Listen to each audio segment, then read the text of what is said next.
c'est là. Je remercie notre papa. Je remercie le couple pastoral. Je remercie mon frère et mon grand frère, serviteur Frédéric. Il a le cœur d'un berger. Vous le savez? Hein, vous savez? Vous savez ça? Alléluia. Vous savez, nul n'est prophète chez soi. Mais des fois, on passe à côté des bénédictions parce qu'on ne sait pas lire avec les lunettes de Dieu les personnes que Dieu met au-devant de nous. C'est ce qui a fait la désolation d'Israël, le mépris de Moïse par un certain groupe de personnes qui étaient attisées par sa sœur Myriam et d'autres personnes, Corée et Abiram. Ils ont engrainé un groupe de 250 personnes à la rébellion contre l'autorité. Ce n'est pas mon message, mais peut-être que Dieu veut brosser quelque chose par là. La notion de l'autorité est quelque chose qui a du prix aux yeux de Dieu. La Bible dit dans Romains, si je me trompe, Romains 13, toute autorité vient de Dieu. Et nous devons honorer les autorités. Alléluia. Et un bon chrétien, un policier, un magistrat sont des serviteurs de Dieu. Et vous savez, nous sommes dans la nouvelle alliance, n'est-ce pas? Dans la nouvelle alliance, la loi n'a plus sa force d'avant, parce que l'ancienne alliance était marquée par des choses visibles. Les gens rendaient un culte à Dieu en se sacrifiant eux-mêmes, en offrant des holocaustes visibles. La nouvelle alliance, Jésus n'est pas venu abolir, mais sauf que les choses qui se faisaient d'une manière, je péchais, je devais ramener l'animal et qu'on devait sacrifier, mais la force du sang de cet animal ne ôtait pas mon péché, mais couvrait simplement le péché. Mais Christ est venu pour ôter le péché. Jésus est l'agneau de Dieu qui ôte le péché. Alléluia. Donc l'ancienne alliance, les choses étaient basées sur une manière visible. Mais la nouvelle alliance, la loi n'a plus sa force d'avant, mais la loi aujourd'hui est utile pour nous, pour notre conscience. C'est ce qu'on peut dire la loi morale. La loi est là parce que sans la loi, vous savez, quand on parle de l'iniquité, c'est l'absence des règles, l'absence de la loi.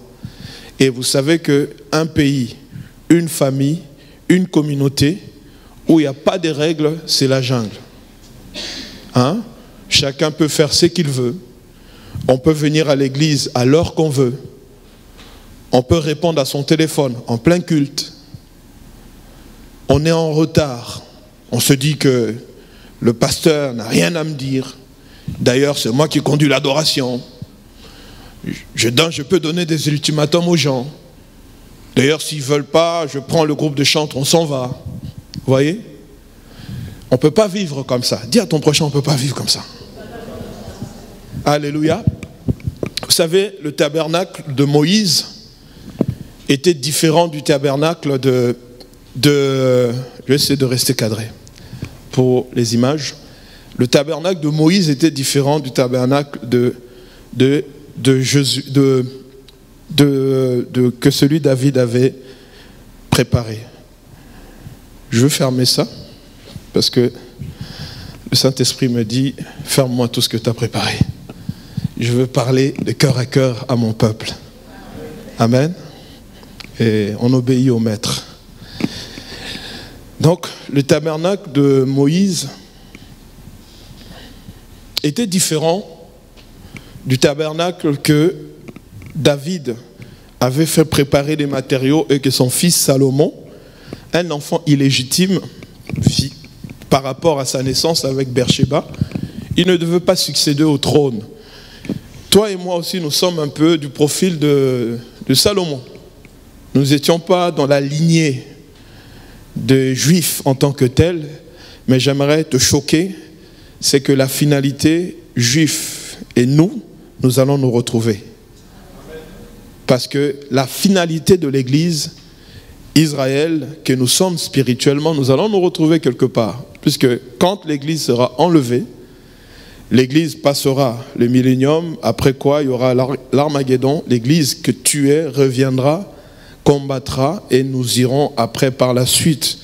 Après cela, nous allons tous nous retrouver à un endroit, parce que vous savez qu'il y a des Juifs qu'on appelle des Juifs messianiques, qui ont les mêmes promesses que toi, qui ont accepté Jésus comme toi. Alléluia. Amen. Et même dans Matthieu, Israël est l'horloge de l'Église. Nous devons lire les événements prophétiques à travers l'horloge que Dieu a mis en place, qui est Israël. Vous verrez dans Matthieu 24, on nous dit, lorsque vous verrez telle chose, sachez que le Fils de l'homme est à la porte. Amen. Donc, le tabernacle de Moïse était portatif. On pouvait déplier ça à n'importe quel endroit dans le désert. Mais vous verrez que l'importance de ce tabernacle était que Dieu a donné à Moïse des conditions. Alléluia. Dieu n'a pas laissé Moïse faire comme il voulait. Vous voyez pourquoi on va insister sur la notion du respect de l'autorité et la notion de la loi morale. Nous parlons d'un thème aussi fort et puissant, comment vivre la présence de Dieu. Pour vivre la présence de Dieu, nous devons avoir la notion de l'autorité. Dieu est l'autorité par-dessus tout. Alléluia. Donc on doit reconnaître l'autorité de la Trinité, le Père, le Fils et le Saint-Esprit. Et nous devons savoir attribuer à la Trinité, chaque part de la Trinité, ses attributs. Le Dieu, le Père, a ses attributs, le Fils et le Saint-Esprit. Chacun de la Trinité agit d'une manière et qui ont des effets directs sur nous. Amen. Et donc, il est important pour quiconque qui souhaite vivre la présence de Dieu, vivre Dieu dans sa vie. Vous savez que l'absence de Dieu, ça nous livre à la mort. Si Dieu n'est pas dans ta vie, tu es vulnérable devant les démons. Ce n'est pas parce que je maîtrise la Bible que je suis fort spirituellement. Celui qui te rend fort, c'est le Seigneur. Et son absence te livre à la merci des démons. Lisons ensemble, je ne vais pas faire la lecture, mais je vous donne. Nous sommes dans Job. On nous dit que Satan vient sillonner le monde, parcourir la terre. Et à titre d'information, Satan n'a pas les mêmes attributs que le Créateur. Est-ce qu'on le sait? Dieu seul a ses attributs d'omniprésent, omniscient, omnipotent. Il est partout, il contrôle tout. Mais Satan n'est pas partout. Ça peut choquer, mais c'est ça l'évangile. La preuve en est dans le texte de Job, on nous dit, Dieu pose la question à Satan. Vous voyez que le rapport de force n'a pas lieu d'être, parce que Satan est une créature. Alléluia. Satan est une créature, alors le Créateur a le pouvoir de poser la question à la créature, en disant, d'où viens-tu? Il dit, je viens de parcourir la terre. Qu'est-ce que tu as remarqué? Question. Je viens de parcourir nos gens sur Oise. Qu'est-ce que tu as remarqué à nos gens? Certainement à cette époque-là, Adam et Job n'étaient pas seuls. Job ne vivait pas seul dans la ville là où il était. Mais Job se fait remarquer, comme toi et moi, nous pouvons nous faire remarquer par notre attitude et notre comportement en tant que chrétiens. Et ce remarque-là peut être dans les deux sens, dans le bien ou dans le mal. Mais ce qui porte notre attention, c'est que Job s'est fait remarquer dans le bon sens.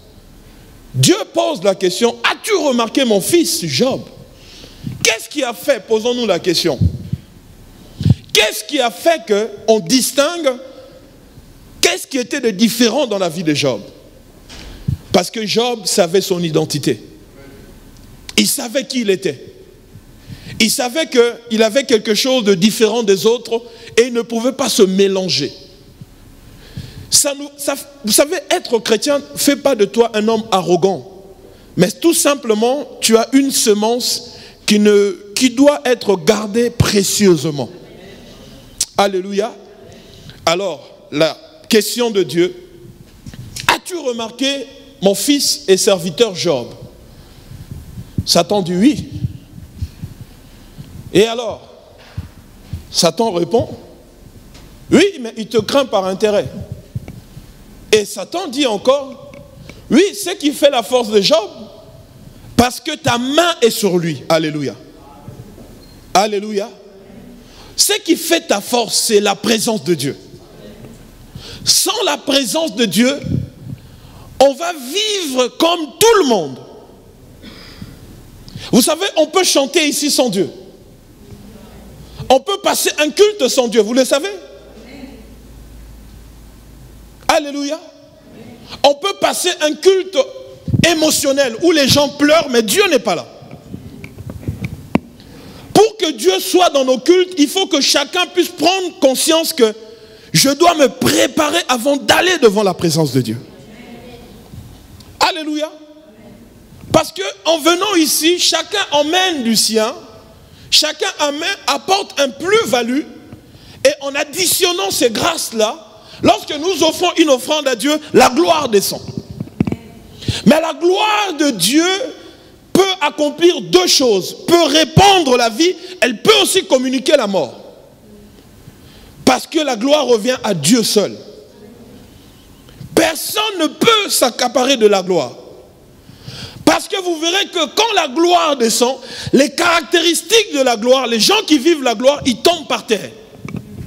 Parce que la gloire pèse. La gloire transforme. Vous verrez que quiconque a vu la gloire, la première chose, ils se sont prosternés. La gloire ne rend pas orgueilleux. Alléluia. La gloire ne te détache pas de l'église locale. Vous verrez ce qui rend humble quelqu'un. Vous savez, quand quelqu'un rencontre Dieu, la connaissance rend humble. La connaissance rend humble. Comment savoir un vrai chrétien? Plus il avance avec Dieu, plus il devient humble. Alléluia. Plus il expérimente Dieu, plus il agit comme Paul, en disant, ce qui était autrefois pour moi un gain, je regarde ces choses comme étant de la boue. Je vous inviterai à lire 1 Corinthiens 13 à la maison, vous verrez que Paul est en train d'étayer en disant, voici les choses qui avaient du prix pour moi dans ma vie auparavant, mais à cause de Christ, je regarde ces choses comme étant de la boue. Alléluia. Donc, retenons que la gloire doit revenir à Dieu seul. Dans tout ce que tu peux faire dans la vie, même si on t'acclame, attribue la gloire à Jésus. Même si on vient te dire, frère, sœur, vous avez bien chanté, nous donnons gloire à Christ. Parce que c'est lui qui fait par nous. Même à l'école, au travail, on apprécie ton travail, donne gloire à Jésus. Tu pries pour un malade. Vous savez que prier pour les malades, ce n'est pas réservé qu'aux pasteurs. Il faut dissocier le don et ce que nous avons reçu comme grâce. Toi et moi, nous avons les qualités de prier pour quelqu'un qui est malade. Mais on se résigne, on laisse un groupe de personnes et d'autres se refusent même en disant que c'est pour eux. On oublie que Jean 1, 12, la Bible dit, à tous ceux qui l'ont reçu, à tous ceux qui croient en son nom, le Père leur a donné le pouvoir. Dis avec moi, j'ai un pouvoir. J'ai un pouvoir. Maintenant, le pouvoir ne devient que effectif lorsqu'on utilise le pouvoir. Et comment il faut connaître qui tu es. Comment vivre la gloire, c'est lorsque nous découvrons qui nous sommes en Christ. Et Et je réitère mes propos, la gloire et la connaissance de Dieu rend humble. Quand vous voyez quelqu'un autour de vous qui est très gonflé, excusez-moi du terme, c'est qu'il n'a pas encore rencontré Dieu. Acte 9. Avant sa rencontre avec Dieu, Paul, Saul, était très arrogant. La Bible dit qu'il persécutait l'Église. Alléluia. Mais lorsque la même personne, vous savez, Dieu ne te change pas d'une manière extérieure, il change d'abord ton intérieur. Ce même homme violent a été transformé d'une manière interne. Là où on connaissait son arrogance, quand il passait par la suite étant transformé par le renouvellement d'intelligence selon Romains 12, 1, la même personne réfléchissait différemment. Alléluia. Il a été totalement transformé. Alléluia. Un bon chrétien qui approfondit son intimité avec le Seigneur, il regarde les choses de la vie, il respecte l'autorité, il marche dans la crainte, il a l'impression que Dieu le voit. Vous savez, la crainte, la notion de la crainte, c'est quoi? La crainte, c'est différent de la peur. Et avec moi, la crainte est différente de la peur. Pourquoi la peur? La peur se manifeste devant quelqu'un. Parce que j'ai peur qu'on me voie. Qu'est-ce qu'on va dire? Qu'est-ce que ma mère, mon père va dire? Mais la crainte, c'est la considération et le respect. Je ne crains pas Dieu parce qu'il est devant moi. Je le crains parce qu'au fond de moi, je reconnais son autorité. Et je n'ai pas besoin que quelqu'un me surveille pour craindre Dieu. Je marche dans la crainte parce que ça enrichit ma vie. Je marche dans la crainte parce que j'ai une promesse que Dieu m'a faite, c'est la vie éternelle. Alléluia. Donc la notion de l'autorité. Comment vivre la présence de Dieu? Nous allons lire dans le texte de 1 Samuel, au chapitre 4. Chapitre 1 Samuel 3, pardon.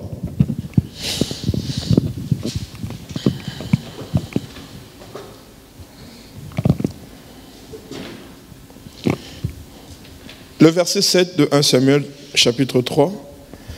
Un volontaire peut nous aider, s'il vous plaît, pour la lecture.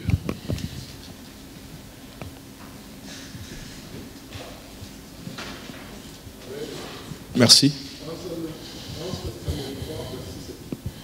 Samuel ne connaissait pas encore l'Éternel, et la parole de l'Éternel ne lui avait pas encore été révélée. L'Éternel appela donc Samuel pour la troisième fois, et Samuel se leva et alla vers Élie. Et dit, nous voici, car tu m'as appelé, Élie, voici car tu m'as appelé, Élie comprit que c'était l'Éternel qui appelait ses enfants. Merci, mon frère. Merci, serviteur. La partie A du verset 7 du chapitre 3 nous dit Samuel ne connaissait pas encore l'Éternel. On s'arrête là. Alléluia. Ici, on est dans le temple, qui est l'image à peu près de l'église. Samuel était dans l'église, dans le temple, mais on nous dit que, étant dans le temple, il ne connaissait pas Dieu. Alléluia. C'est ce qui arrive. Les faits qu'on ne connaisse pas Dieu sont les résultats de beaucoup de nos erreurs.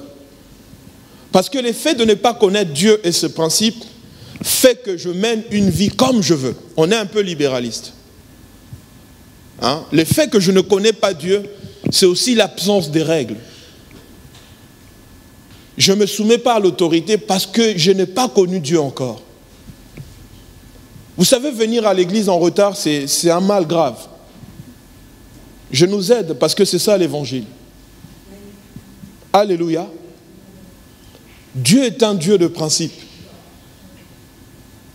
Comment vivre la présence de Dieu? C'est déjà en changeant mes habitudes. Je ne peux pas vivre la présence de Dieu en gardant les mêmes habitudes. Je ne peux pas vivre la présence de Dieu en gardant les mêmes fréquentations. Dis à ton prochain, sois sélectif. Il faut que tu dégraisses un peu. Il faut que tu fasses le tri de ton entourage. Alléluia. Alors ici, la Bible nous dit, Samuel ne connaissait pas encore l'Éternel. Et vous verrez par la suite, c'est Dieu qui se révèle aux hommes. Dieu s'est révélé à Samuel à travers Élie. On a besoin d'être enseigné pour connaître Dieu. Alléluia. On a besoin d'être au pied du maître, qu'on nous explique, qu'on nous enseigne les principes bibliques pour que nous soyons en mesure. Vous verrez que la suite de temps, lorsqu'on a enseigné à Samuel comment connaître que c'est Dieu qui te parle, vous verrez que Samuel était en mesure de répondre. Alléluia.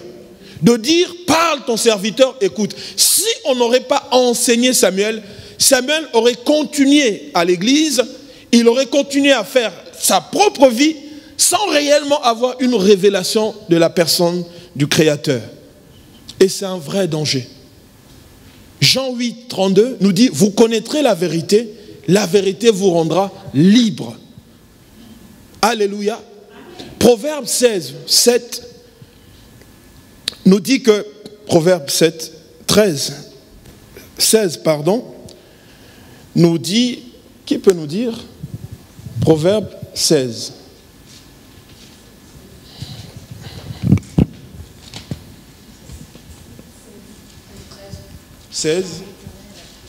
Quand l'Éternel, merci, Proverbe 16, 7, la Bible dit, quand Dieu approuve les voies d'un homme, il dispose tout favorablement pour celui-ci.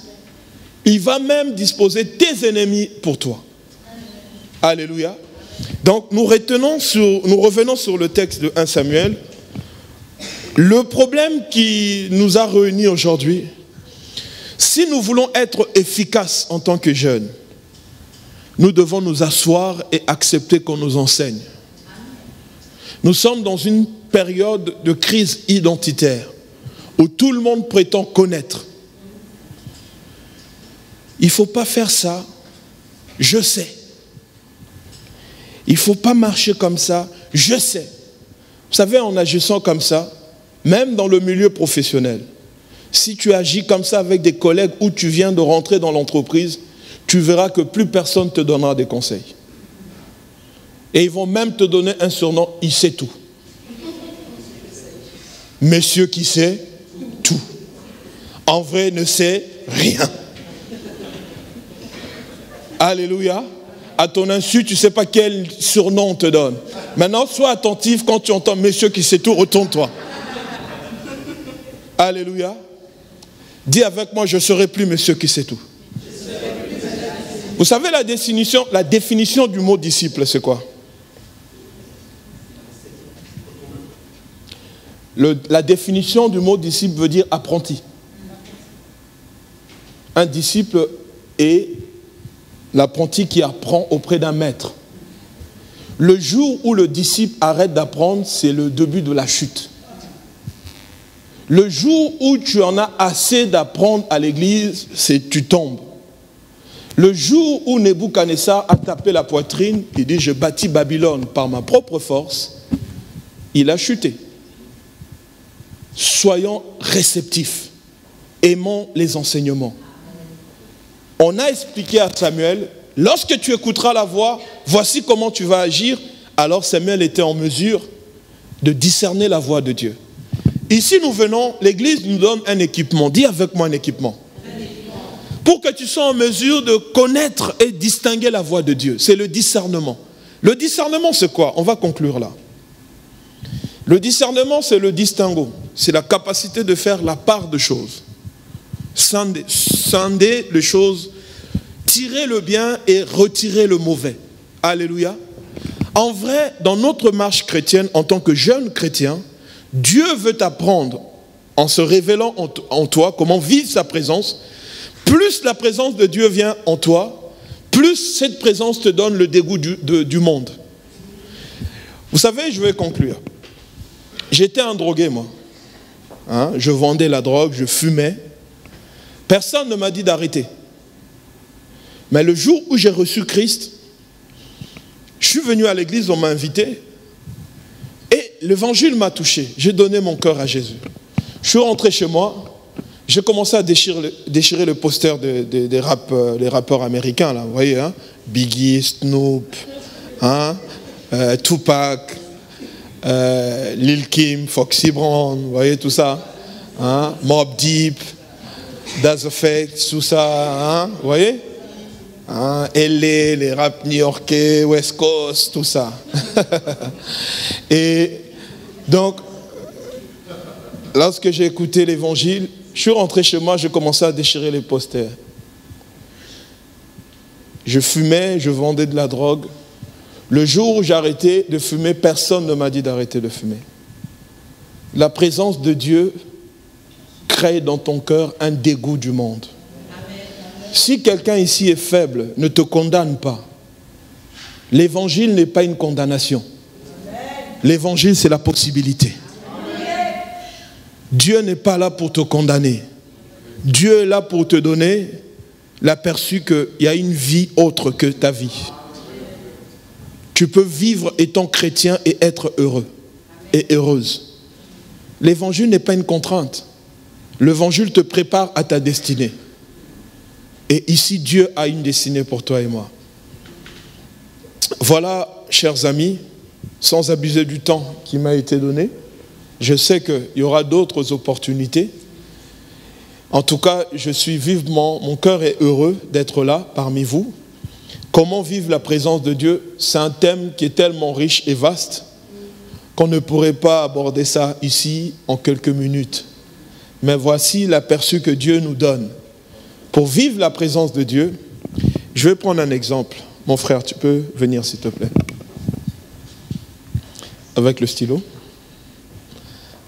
Ok. Est-ce que tu peux aller me prendre la Bible et me le ramener, s'il te plaît? Ok. C'est un message imagé. Là, qu'est-ce qui s'est passé? Il a obéi. D'accord? C'est juste pour nous emmener quelque part. L'obéissance et la soumission sont deux choses qui marchent de pair. Ici, il a obéi, mais son cœur peut gémir. Il peut être en contradiction avec ce qu'il vient de faire. Il peut faire ce que je lui ai dit, mais au fond de lui, il dit, pour qui me prend? Tu peux t'asseoir? Merci. Amen. Alors, Dieu porte plus le regard à ton homme intérieur que l'homme extérieur. Si tu veux vivre la présence de Dieu, fais comme Joseph d'Arimathée, discipline-toi. Ne fais pas forcément des choses pour que les gens te voient. Là, il a fait, il est venu, mais peut-être que son cœur était en contradiction avec les gestes qu'il a pu faire. C'est un danger. Maintenant, l'exercice que nous avons en tant que chrétiens, c'est de faire un travail d'harmonisation. Dis avec moi, harmonisation. De sorte que mon obéissance marche avec mon intégrité, pour ne pas qu'il y ait un écart, mais pour qu'il y ait cette espèce de cohésion. Et quand je marche comme ça dans l'association, dans cette symbiose, j'attire la présence de Dieu vers moi. Et la présence de Dieu a des vertus de pouvoir changer la zone de ma vie. La présence de Dieu a des vertus de changer le cours de mon existence. Amen. Voilà, mes frères et sœurs, j'aimerais que nous puissions nous incliner dans l'attitude de prière. Si tu es là, un jour j'étais venu dans une église et j'avais aussi écouté l'évangile. J'étais venu brut, avec, je me souviens, j'avais un jean Levi's noir, avec une chemise à carreaux, un peu baissée, pas de ceinture, c'était un peu baissé. Et lorsqu'on a fait l'appel à la fin, j'étais touché par l'évangile. Je me disais une chose, est-ce qu'un voleur peut prier? Est-ce qu'un vendeur de drogue peut prier? Mais je suis venu et c'est Jésus qui a changé mon cœur. Aujourd'hui, tu es là. Est-ce qu'on peut incliner nos têtes, nos yeux fermés?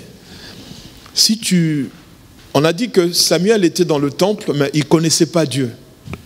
Alors, le salut est individuel. Si tu es là et tu n'as jamais dit à Jésus, je te donne mon cœur.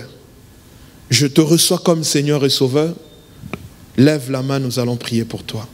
Et pour ces personnes-là, ils viendront à ma droite. La deuxième catégorie des personnes pour qui nous allons prier, c'est les personnes qui aiment Dieu, mais ils sont butés par rapport à des choix qu'ils ont pu faire jusque-là, qui font qu'ils tournent en rond et ils n'arrivent pas à décider, à prendre des décisions fermes, et ils sont combattus intérieurement. Ils veulent servir Dieu, mais ils se trouvent tout le temps limités par les passions ou des choses contraires. Alors, si tu es là, tu n'as jamais dit Jésus, je t'accepte, je te reçois comme mon Seigneur et Sauveur, lève juste ta main, nous allons t'aider dans l'attitude de prière. On ne naît pas enfant de Dieu, on le devient par acceptation. Le meilleur cadeau que je me suis offert, aujourd'hui, je suis dans mon année de mes 40 ans, à l'âge de 21 ans, j'avais ouvert mon cœur à Jésus. Et depuis ce jour que j'ai connu Christ, je n'ai jamais regretté mon passé. Je découvre que des meilleures choses. Et ce qui est bien, Jésus ne m'a pas condamné. Jésus transforme ma vie et ta vie au fur et à mesure. Alors si tu es là, tu n'as jamais dit Jésus, je te reçois, est-ce que tu peux lever juste ta main? Nous allons t'aider dans la prière. C'est bon d'être compté parmi les enfants de Dieu. C'est bon que Christ te reconnaisse. C'est le meilleur moyen pour vivre la présence de Dieu, c'est d'être enfant de Dieu. Si nous ne sommes pas enfants, nous sommes des étrangers. Et quand tu es enfant de Dieu, la présence de Dieu vient sur toi. La présence de Dieu devient ton guide, te conduit dans tes choix et dans tes décisions.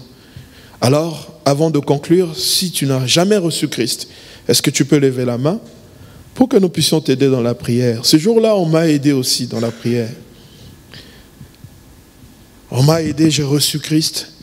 Et ce jour, ma vie a eu vraiment un changement instantané. Quelqu'un est là qui peut donner sa vie à Christ? Le salut est individuel. Si ton cœur bat pour Christ, lève ta main, nous allons t'aider dans la prière. Il est bon que tu sois compté parmi les enfants de Dieu. Gloire à Dieu. Deuxième partie, nous allons prier pour les personnes qui servent Dieu, mais qui se sont retrouvées limitées ou déçues, ou comme on a pu le dire, ils ont un problème avec l'autorité. Je ne sais pas dans quel camp tu te trouves, dans quelle situation. Si tu es là, lève-toi. Rapidement, nous allons prier pour toi, pour que le Seigneur te redonne la force, pour que le Seigneur te redonne le courage d'aller de l'avant. On a besoin d'être soutenu dans la prière. On a besoin de la force du Seigneur pour continuer la marche. Gloire à Dieu. Je vais prier pour la parole. Seigneur, notre Père et notre Dieu, je te dis merci, notre Père, pour ce temps d'écoute de ta parole. Tu as voulu, Seigneur, nous interpeller. Seigneur, par ces mots, par le peu qui vient d'être dit, mais où toi tu trouves bon à pouvoir appuyer ce travail par le Saint-Esprit.